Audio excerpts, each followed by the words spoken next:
Draw My Idea, por Miguel España y Slendy Reyes.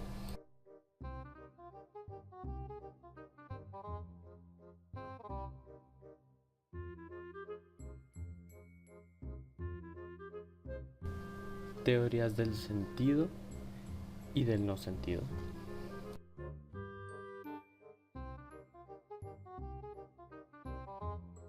Muchos filósofos a lo largo de la historia se han planteado preguntas sobre la función que cumplen los nombres, la forma en cómo se usan correctamente y si poseen o no un sentido. Así pues, el propósito de este video será analizar las dos teorías que han surgido a partir de estas preguntas. Pero, ¿cuáles son estas dos teorías? Estas dos teorías son la teoría del sentido y la teoría del no sentido.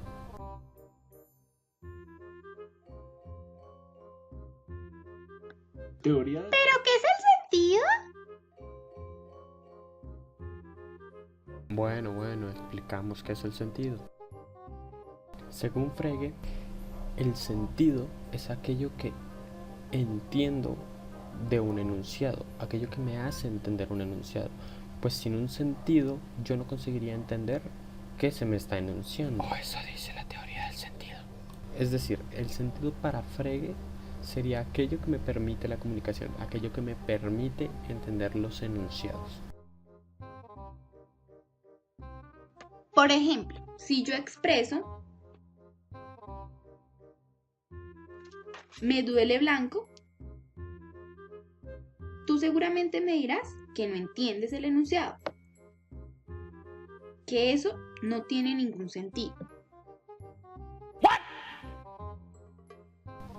En cambio, si por ejemplo expreso que el objeto más lejano de la Tierra es una empanada espacial, tú seguramente podrías decirme que eso es improbable, pero me estás entendiendo.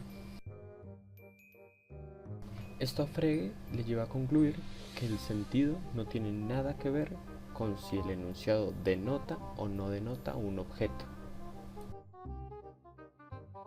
¿A qué te refieres cuando empleas la palabra denotar?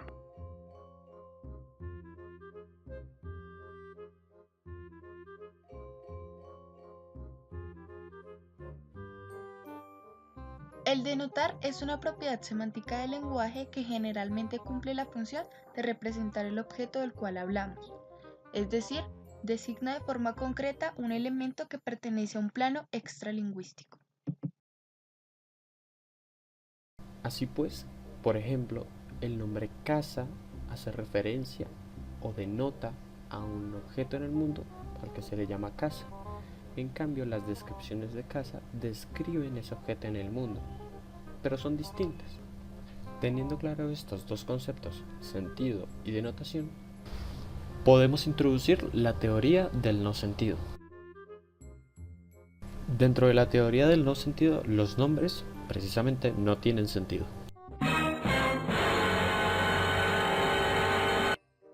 A partir de esto, seguramente te estés preguntando, entonces, ¿cómo conseguimos entender los nombres propios?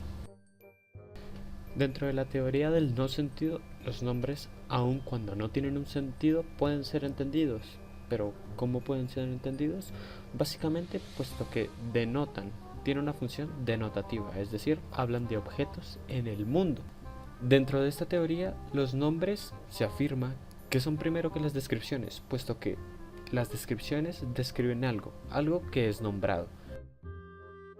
Es por esto que se afirma que los nombres y las descripciones no son equivalentes, puesto que cuando nombro estoy delimitando, mientras que cuando describo estoy predicando algo sobre algo. Un ejemplo de esto lo encontramos con el nombre casa y las descripciones de casa. Con el nombre casa delimitamos un objeto en el mundo, mientras que con las descripciones de casa predicamos algo acerca de ese objeto en el mundo que ya está nombrado. Ahora pues introduciremos la teoría del sentido. En la teoría del sentido se plantea que para fijar el referente de un nombre propio es necesario hacerlo mediante una familia o conjunto de descripciones relacionadas y o asociadas con el nombre en cuestión, pues la función que cumplen los enunciados es acarrear información y describir. De este modo es posible especificar las características del nombre del cual se está haciendo alusión.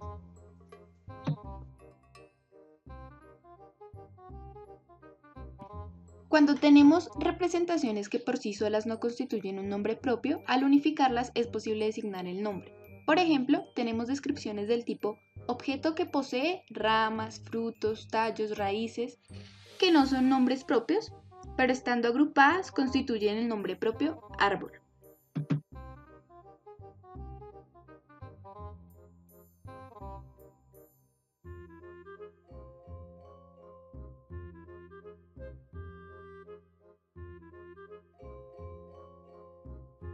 Ahora, cuando establecemos una relación o conexión con una serie de expresiones significativas, es posible entender e identificar un nombre propio.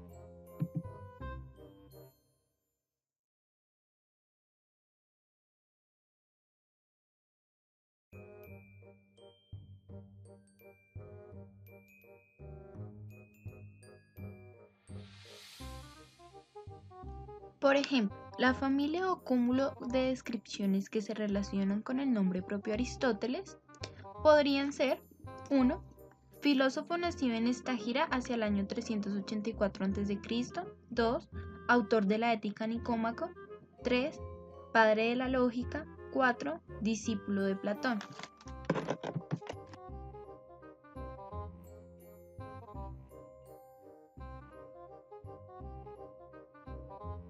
Estas fueron las dos teorías del sentido y el no sentido.